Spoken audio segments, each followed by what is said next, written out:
Section 1. You will hear a student inquiring about parking facilities.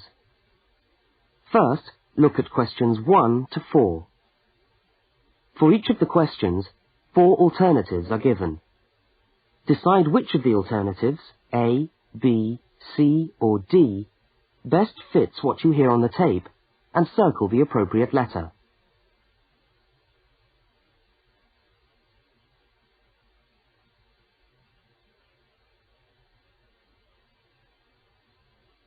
You will see that there is an example which has been done for you.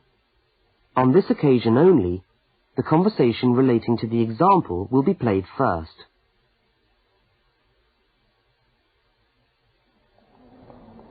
How do you come to the university each day? Train or bus, or do you have a car? Oh, I always walk. I haven't got a car, and anyway, I live quite close.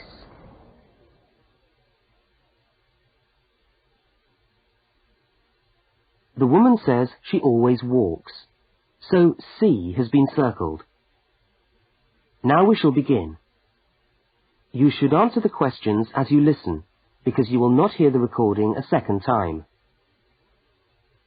Now listen carefully to the first conversation and answer questions 1 to 4. How do you come to the university each day? Train or bus, or do you have a car? Oh, I always walk. I haven't got a car, and anyway, I live quite close. Do you know anything about parking rights on the campus? I was wondering whether students are allowed to park their cars on campus or not. Yes. I think it's possible for postgraduate students, but not for undergraduate students. That doesn't seem very fair. No, I suppose not. But simply isn't enough room on the campus for everyone to park. Do you need a parking permit? Yeah, I believe you do. Where do I get that from? I think you can get a parking sticker from the administration office. Where's that? It's in the building called Block G, right next to Block E. Block G? Yeah. Oh, right. And what happens to you if you don't buy a sticker? Do they clamp your wheels or give you a fine? No, I think they tow your car away. Oh, really? Yeah. And then they fine you as well, because you have to pay to get the car back. I'd better get the sticker then. Yeah. Where exactly is the administration office again? I'm new to this university and I'm still trying to find my way around. Right. You go along Library Road, past the tennis courts on your left and the swimming pool on your right. Yeah. And the administration office is opposite the car park on the left. You can't miss it. So it's up Library Road, past the swimming pool, opposite the car park. Right, I'll go straight over there. Bye, and thanks for the help.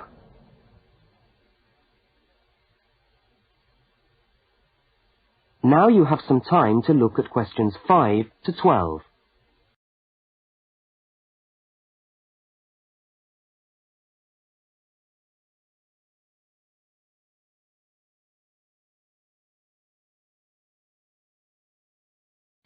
As you listen to the next conversation, complete the application form in the spaces numbered 5 to 10 and answer the questions numbered 11 to 12.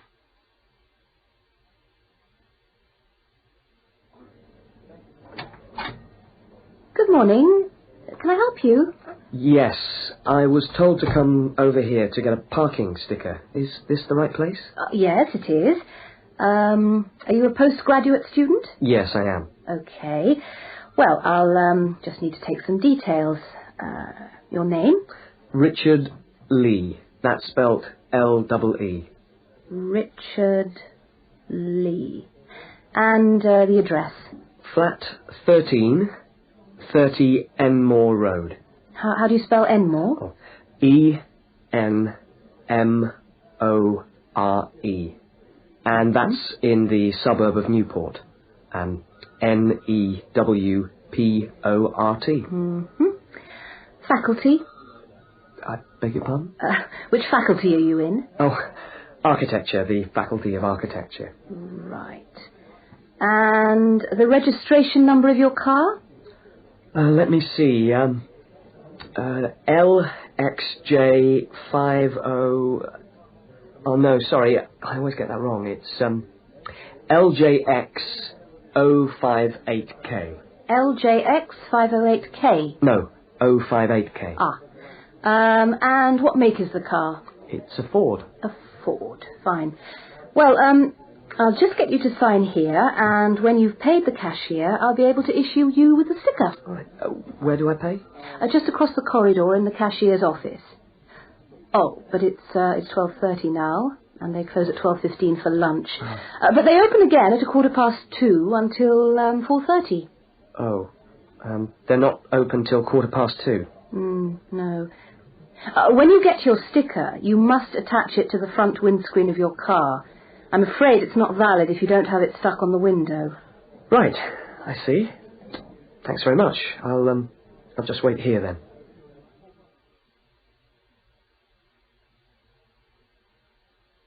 That is the end of section 1. You now have half a minute to check your answers.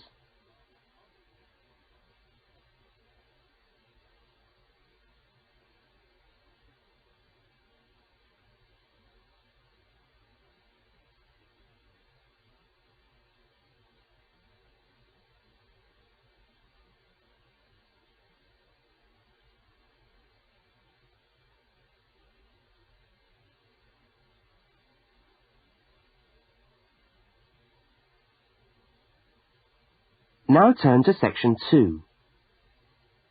Section 2. You will hear a talk given by a guide showing a group of people round a museum. First, you have some time to look at questions 13 to 18.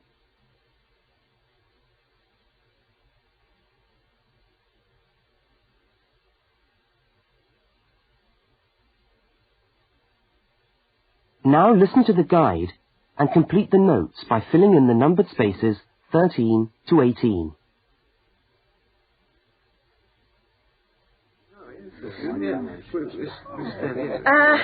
Good morning, everyone, and welcome to the Maritime Museum. Now, before we commence our tour, I'd just like to tell you a little bit about the history of the museum. As you can see, it's a very modern building, built in the postmodern style, and it was in fact opened by the Prime Minister of Australia in November 1991. It's been designed with a nautical flavour in mind, to remind us of our links with the sea. But the museum isn't only housed in this building. There are a number of historic ships docked outside in the harbour which form part of the museum, and which you are also free to visit. And we'll be coming to them shortly. I'd just like to point out one or two things of general interest while we're here. Handicapped toilets are located on this floor, and the door shows a wheelchair. The cloakroom, where you can hang your coat or leave your bags, is just behind us here. The education centre is on the top floor, and there's a good little library in there which you might like to use. Follow the signs to the education centre. You'll see a lot of little green arrows on the wall. The green arrows will take you there. The information desk, marked with the small letter I on your plan, is located right here in the foyer. So if you get separated from your friends, I suggest you make your way back to the information desk, because we'll be returning to this spot at the end of the tour. All right? Now, if you look out this window, you should be able to see where the museum's ships are docked. If you want to go on a tour of the old ship, the Vampire, she's docked over there, and you should meet outside on the quay. However, a word of warning, I don't recommend it for the grandmas and grandpas, because there are lots of stairs to climb. Right now, let's move on. Oh, I almost forgot to give you the times for that tour. Now, tours of the Vampire run on the hour, every hour, all right? Now look at questions 19 to 23.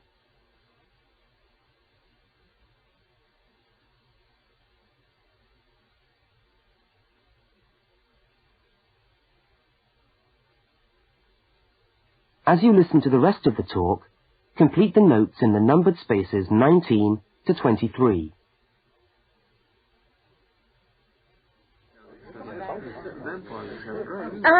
Let's take a walk around the museum now. The first room we're coming to is the theatre. This room is used to screen videos of special interest, and we also use it for lectures.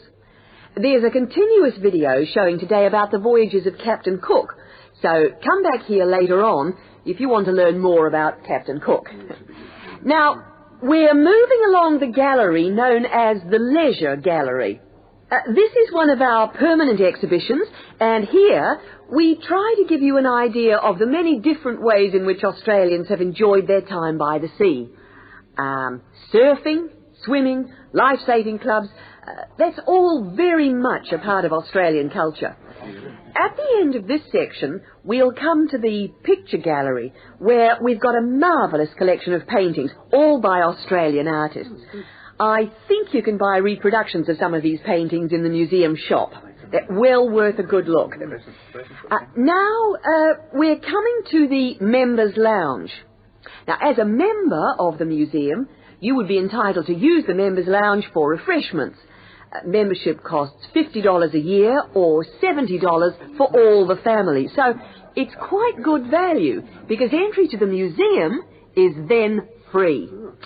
And down at the far end of this floor, you'll find the section which we've called Passengers and the Sea. In this part of the museum, we've gathered together a wonderful collection of souvenirs from the old days when people travelled by ship.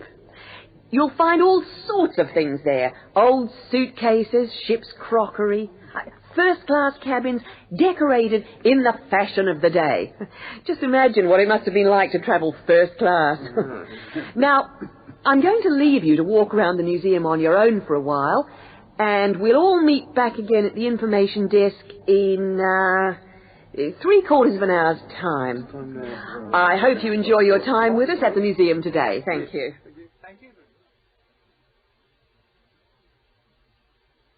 That is the end of section 2. You now have half a minute to check your answers.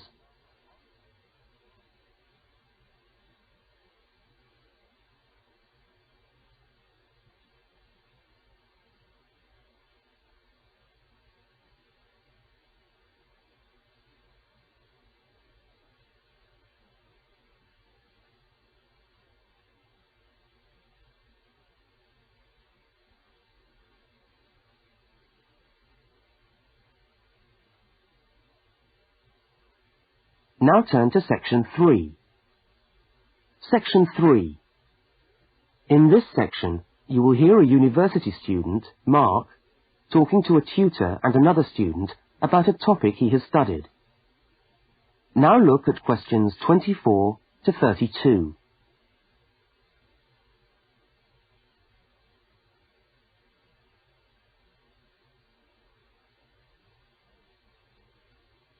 Now listen to the conversation and answer questions 24 to 32. Okay, everybody. Good morning. Good morning. It's Mark's turn to talk to us today, so, Mark, I'll ask you to get straight down to business. All right. Now, following on from what we were discussing last week in Susan's tutorial on approaches to marketing, you were going to give us a quick rundown on a new strategy for pricing, which is now being used by many large companies, known as revenue management, before we go on to your actual tutorial paper on sales targets. Is that correct? Yeah, okay, well... So, what exactly is revenue management? Well, it's a way of managing your pricing by treating things like airline tickets and hotel rooms rather more as if they were perishable goods. Yeah, I just tried to book a ticket yesterday for Perth, and would you believe there are 3 different prices for the flight? Right, and what was the rationale for that? Well, the travel agent said it depended on when you book and the length of the stay. Like, it's cheap if you stay away for a Saturday night, presumably because this isn't business travel, and even cheaper if you buy a ticket where you can't get a refund if you have to cancel. In that case, the ticket costs about half the price. You wouldn't think it would make that much difference, would you? Well, it does, and that's basically because the airlines are now treating their seats like a commodity. You see, if you want a seat today, then you pay far more for it than if you want it in 3 weeks' time. That seems rather unfair. Well, not really. When you think about it, that's just common sense, isn't it? Well, I suppose so. What this actually means is that in the same row of seats on the same flight, you could have 3 people who have all paid a different price for their tickets. And is this just happening in Australia? No, it's the same all over the world. Airlines are able to market a seat as a perishable product with different values at different stages of its life. Well, like mangoes or apples at the market. Yeah, it's exactly like that. The fact is that the companies are not actually interested in selling you a cheap flight. They're interested in selling the seats and flying airplanes that are full. Mark, why do you think revenue management has come about? Well, as far as I can see, there are 2 basic reasons. Firstly, because the law has been changed to allow the companies to do this. You see, in the past, they didn't have the right to keep changing the prices of the tickets. And secondly, we now have very powerful computer programs to do the calculations, and so the prices can be changed at a moment's notice. So you mean 10 minutes could be critical when you're buying a plane ticket? Absolutely. That's right. Yeah. And I understand we've almost reached the stage where these computer programs that the airlines are using will eventually be available to consumers to find the best deals for their travel plans from their home computer. Heavens, what a thought. So the travel agent could easily become a thing of the past if you could book your airline tickets from home. Yeah. Are there any other industries using this system, or is it restricted to the airline business? No, many of the big hotel groups are doing it now. That's why the price of a bed in a hotel can also vary so much, depending on when and where you book it. It's all a bit of a gamble, really. Yeah, and hire car companies are also using revenue management to set their tariffs, because they're also dealing with a commodity, if you like. So the cost of hiring a car will depend on demand. Well, thank you, Mark, for that overview. That No was trouble. well researched. Now, let's get on with your main topic for today. That is the end of section 3. You now have half a minute to check your answers.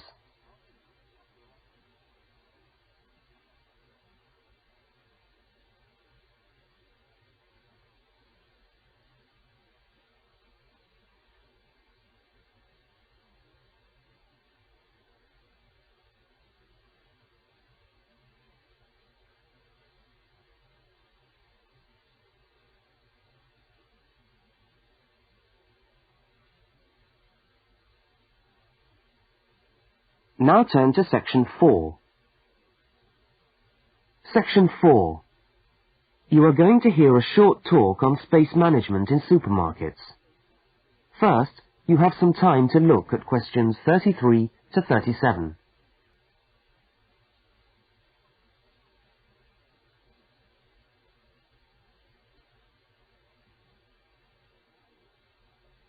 Now listen to the first part of the talk and complete the table by filling in the numbered spaces 33 to 37.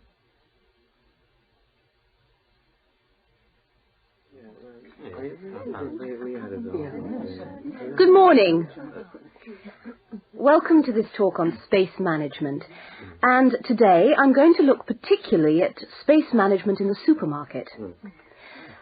Now, since the time supermarkets began, marketing consultants like us have been gathering information about customers' shopping habits. To date, various research methods have been used to help promote the sales of supermarket products. There is, for example, the simple and direct questionnaire, which provides information from customers about their views on displays and products, and then helps retailers make decisions about what to put where. Another method to help managers understand just how shoppers go around their stores are the hidden television cameras that film us as we shop and monitor our physical movement around the supermarket aisles. Where do we start? What do we buy last? What attracts us, etc. More sophisticated techniques now include video surveillance and such devices as the eye movement recorder. This is a device which shoppers volunteer to wear taped into a headband and which traces their eye movements as they walk round the shop, recording the most eye-catching areas of shelves and aisles. But with today's technology, space management is now a highly sophisticated method of manipulating the way we shop to ensure maximum profit. Supermarkets are able to invest millions of pounds in powerful computers which tell them what sells best and where. Now, an example of this is Spaceman, which is a computer program that helps the retailer to decide which particular product sells best in which part of the store. Now, Spaceman works by receiving information from the electronic checkouts, where customers pay, on how well a product is selling in a particular position. Spaceman then suggests the most profitable combination of an article and its position in the store. Now you have some time to look at questions 38 to 42.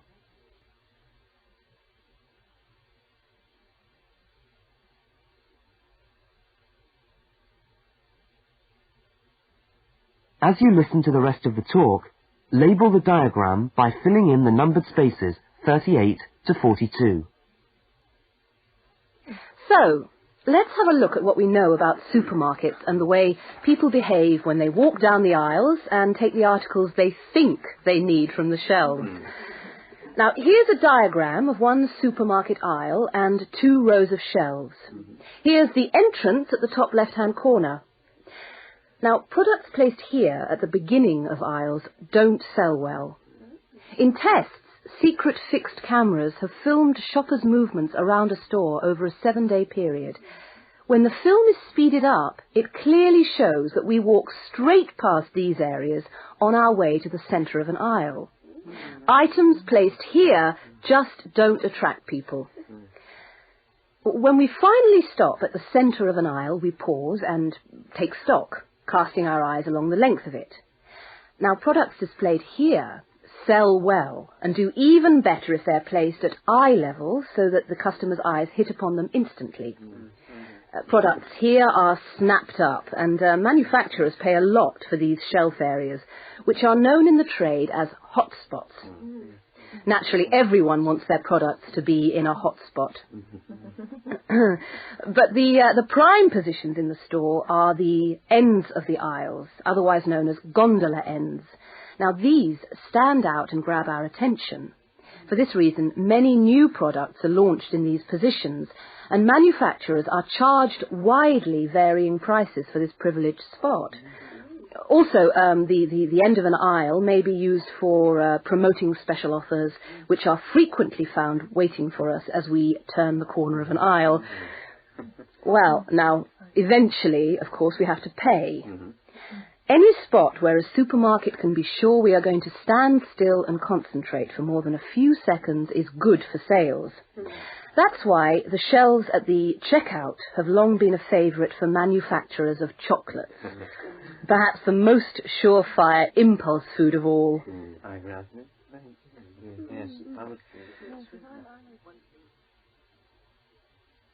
That is the end of section 4. You now have half a minute to check your answers.